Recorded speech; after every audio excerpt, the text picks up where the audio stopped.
One. So in the previous session, we are discussing the types of audit evidence. So depending on the nature, source and the conclusions, we can divide the audit evidence. So today now we'll see what are the different types of audit procedures that is being applied and what are the different audit techniques.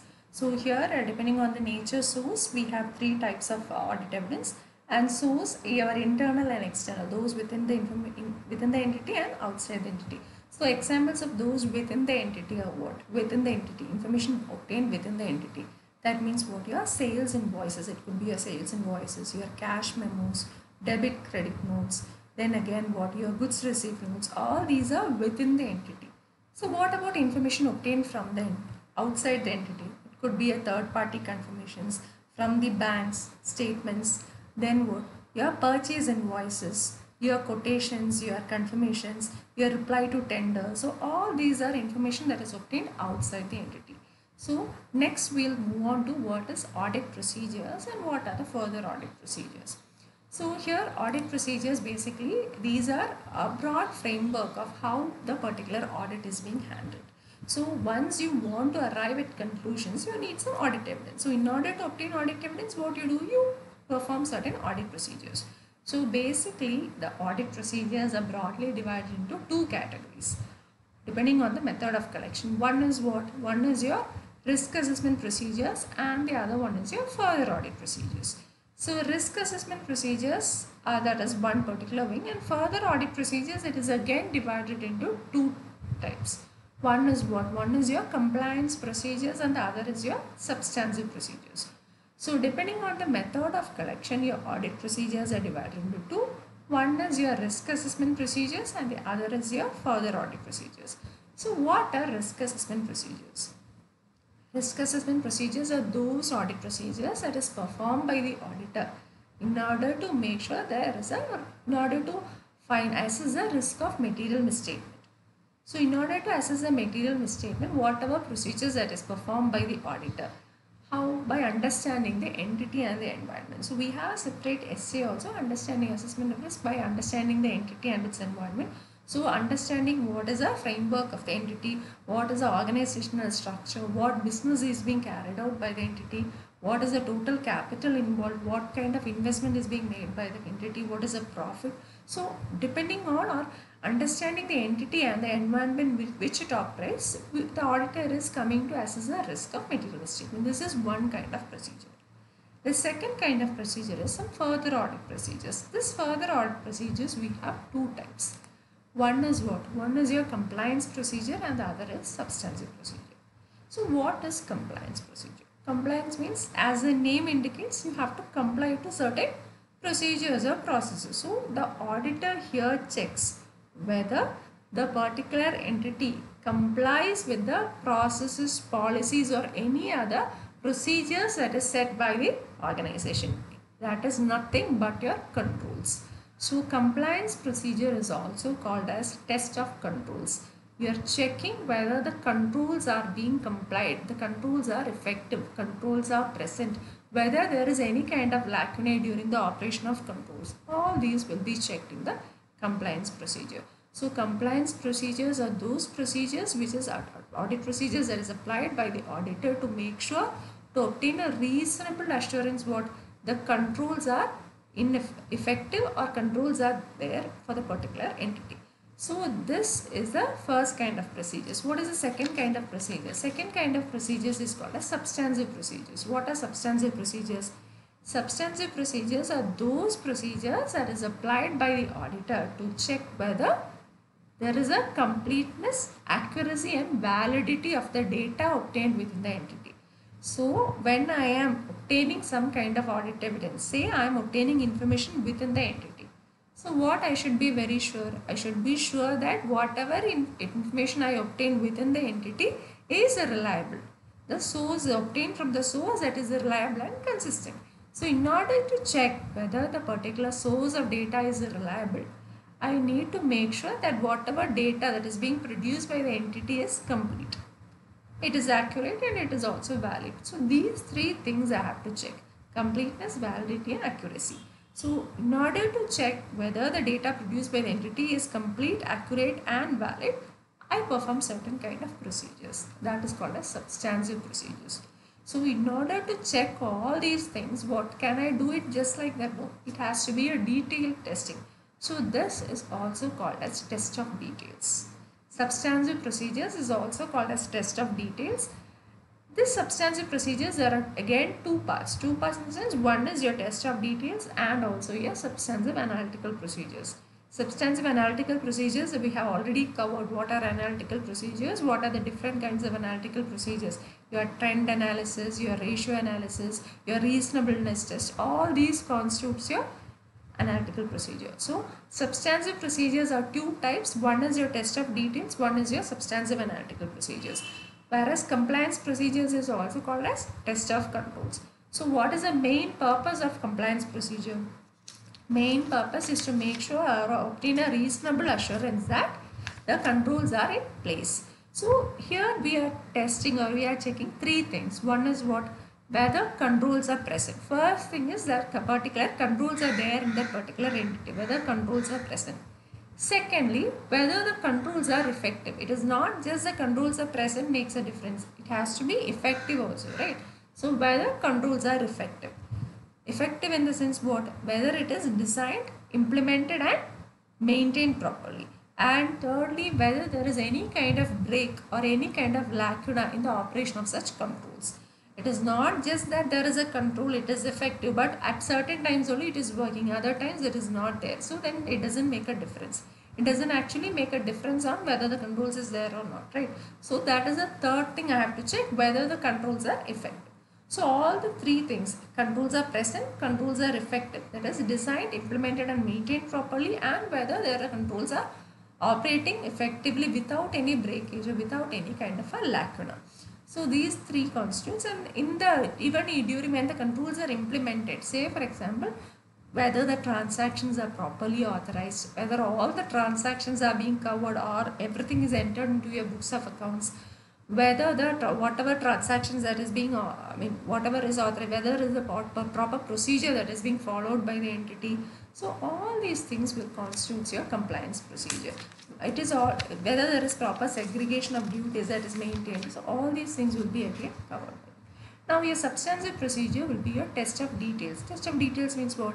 Your verification and vouching. Basically two things, verification and vouching. What are the documents you verify?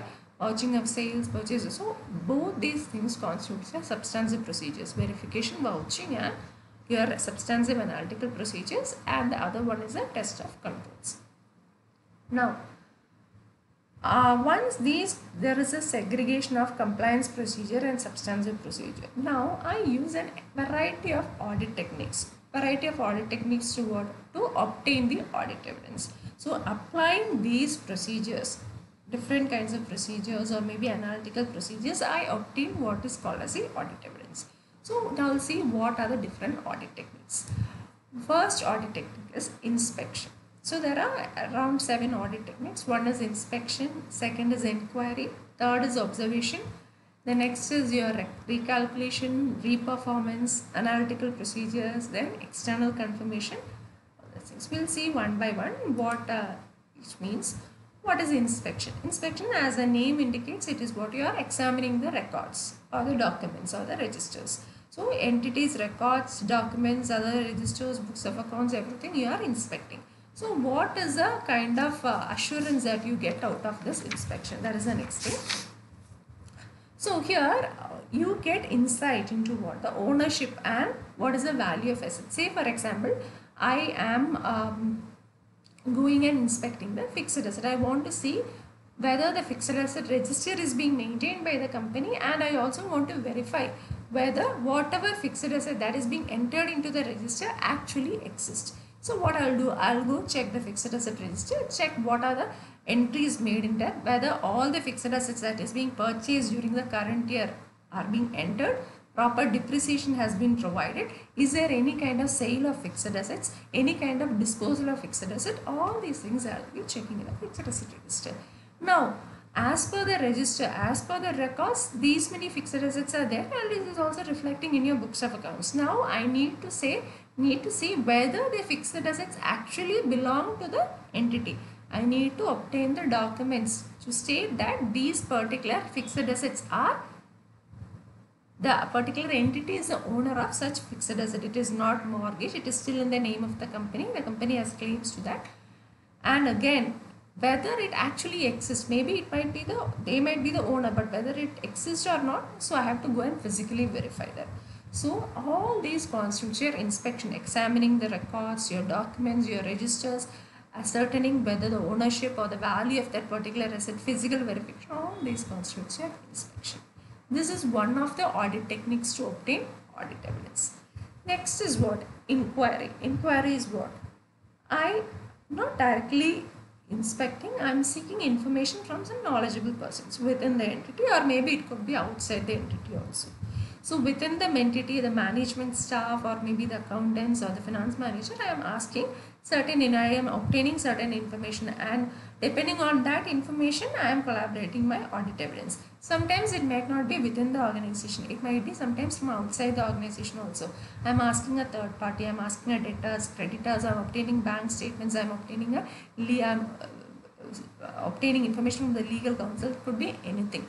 So seeking information within the entity, it could be experts in that particular field. Suppose I am not able to arrive at proper conclusions or proper knowledge I am not having about that particular field, say for example construction.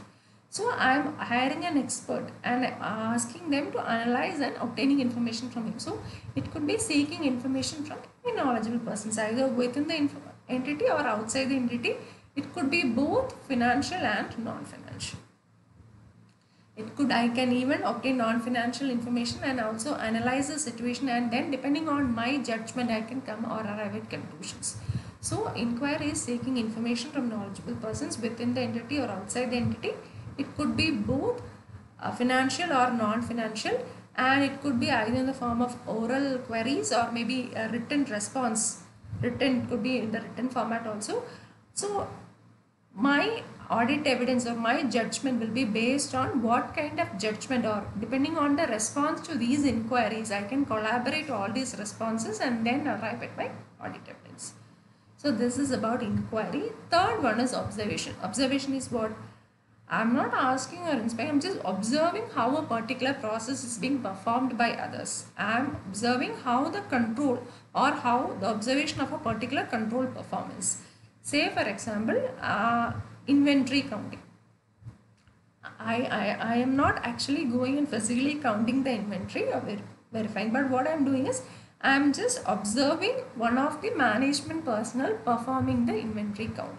So I'll be there, I'll be watching what are the procedures that is adopted by the management while doing an inventory count, whether all the inventories are being labeled, whether there is a particular checklist, whether all the inventories are being counted, is there anything left out, whether proper valuation is being done. So all these things I am not actually doing, but I am observing the process done by the management personnel. So this is a third audit technique, observation. Now the next one is your recalculation. Recalculation means what? I am checking the mathematical accuracy.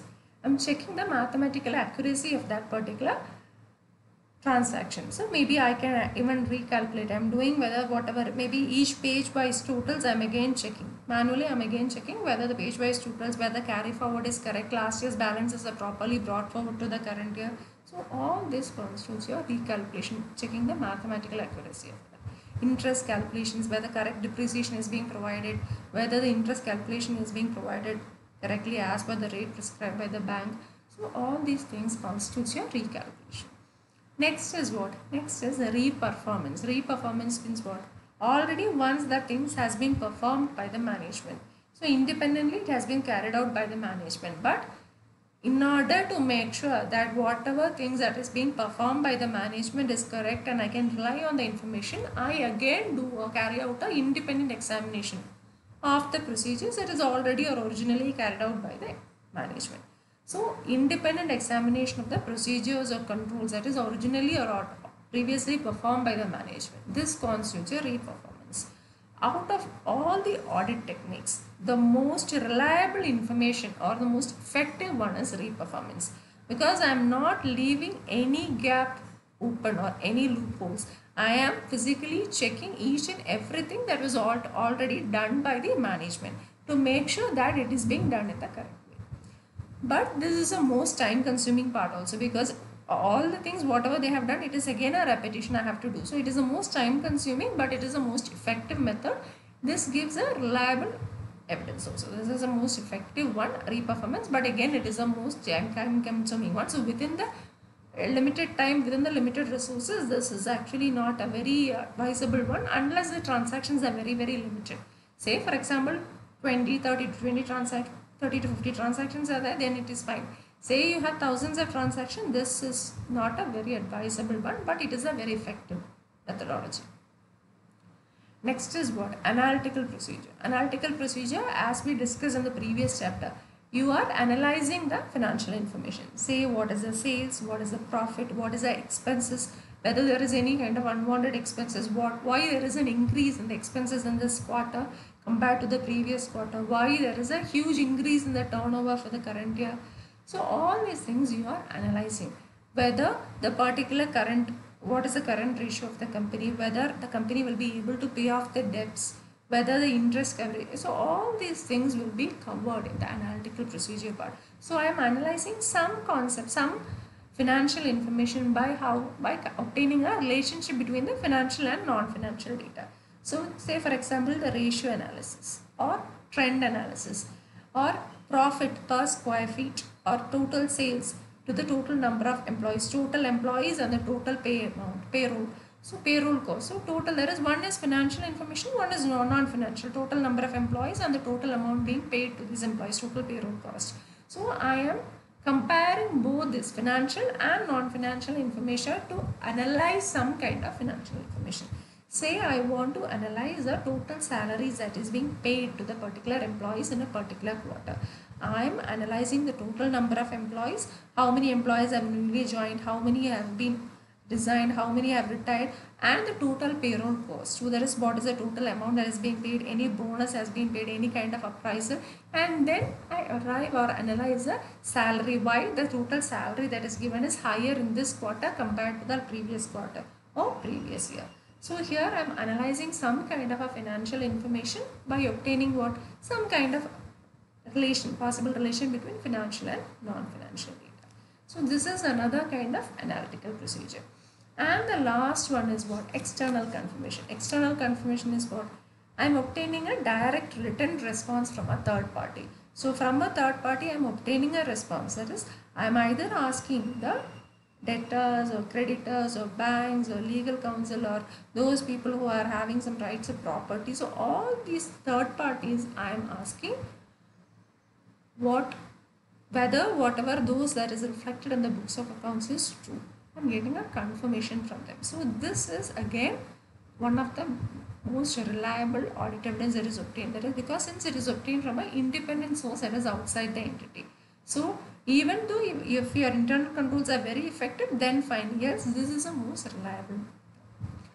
Reperformance, it is again 100% reliable because you are performing everything again once, but it is a very time consuming method. But external confirmation, it is a direct response that is obtained from a third party. So this is again considered as one of the reliable methods of obtaining audit evidence. Now we've come to the conclusion of this particular session. We covered what is audit evidence, what are the different types of audit evidence, what are the different characteristics of audit evidence, what are the factors that is affecting the reliability of audit evidence, or when is audit evidence considered to be more reliable, what are the factors to be considered for considering the sufficiency and the appropriateness of audit evidence, then what are the types, what are the different types of audit procedures, what are further audit procedures, and what are the different audit techniques. So all these things I have to consider. Even in the compliance procedure also, we different further audit procedures we covered. What are compliance procedures and what are substantive procedures? What is the main purpose of compliance procedure? So that we told it is a test of controls. Say for example, I think previous session also gave this example of a CCTV or a surveillance camera. So it is one of the control methods in order to check whatever is happening in that particular entity at that time when the particular person in charge is absent. You install a surveillance camera or a CCTV camera. But this you buy a good quality one, you buy from a reputed brand, so your designing part and you install at the main focal points, everything is perfect. But what happens, your design part is correct, implementation also is correct, in the sense you place in wherever those places you feel there is will be more activity at the times when you are not present, so you are putting it at the right way, implementing it correctly, but there is no kind of a monitoring or review, and there is no maintenance also. So just because you keep one, or just because you keep one at the appropriate places, a good quality one, doesn't mean it serves the purpose. You have to monitor it, you have to obtain a review every month, weekly once, or every daily basis, or every hourly basis also you need to review to see what is happening on. So this also you have to obtain, do a daily, a regular maintenance also. It is not that you fix, you monitor and then go, but even though there is any kind of a breakage or any kind of lacuna in providing the control, that has to be checked out. So you have to do proper maintenance also. So all these things will be covered in your compliance procedures. Then substantive procedures, your test of details and your substantive analytical procedures will be there. Then audit techniques, we saw inquiry, inspection, then we saw observation, then recalculation, reperformance, analytical procedures and external confirmation. Out of this, reperformance is the most effective one, and your external confirmation, since it is obtained from a independent source outside the entity, it is also considered very reliable. Unless and until those within the entity is good, if the internal controls are effective. So this is all about audit evidence. We'll see what are the questions that has been asked from audit evidence. So one of the questions that has been asked is, what is audit evidence? What is the relevance of sufficient and appropriate audit evidence? That is one. Then sufficiency and appropriateness of audit evidence. What do you mean by sufficiency and appropriateness of audit evidence? Various factors that helps the auditor to ascertain what is sufficient and appropriate audit evidence that we just covered. And the quantity of audit evidence is often affected by the assessment of risk of material misstatements, and the auditor's judgment discuss that. Again in this audit evidence also, depending on all the techniques and even all the procedures, what audit evidence, or one of the main aspect is the professional judgment of the auditor. So he might obtain n number of audit evidence from performing n number of audit procedures, but what is relevant for that particular auditor, what is relevant, depends totally on the judgment of the auditor, whether that particular audit evidence has to be considered or whether it is appropriate for that particular scenario. It has to be that call has to be taken by the auditor. That is purely the judgment of the auditor. Then we have the reliability of audit evidence. So when is audit evidence considered to be more reliable? That again we discussed. So when it is obtained within the organization, if internal controls are effective, outside independent sources, or those obtained directly by the auditor from original documents, we saw that. Again, then different audit techniques. So this has been asked many times, and even each techniques also they might ask, like inquiry, or say for example, what is analytical procedures, what is reperformance. So this is also many a times this has been tested. Then inquiry is used extensively throughout the audit in addition to other audit procedures explained. So then different types of audit procedures. What are substantive analytical procedures? What are the different? Then distinguish between internal and external audit evidence with examples. That again. Then write short notes on process of judgment formation by the auditor.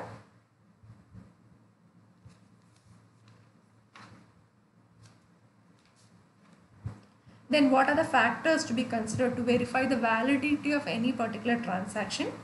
Then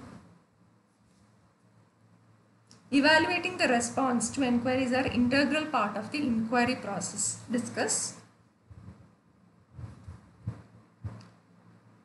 Then purchase invoice is an example of internal. So even each case by case they might give an example and then ask whether this is part of what kind of audit evidence. Again, sufficiency is a measure of the quality of audit evidence.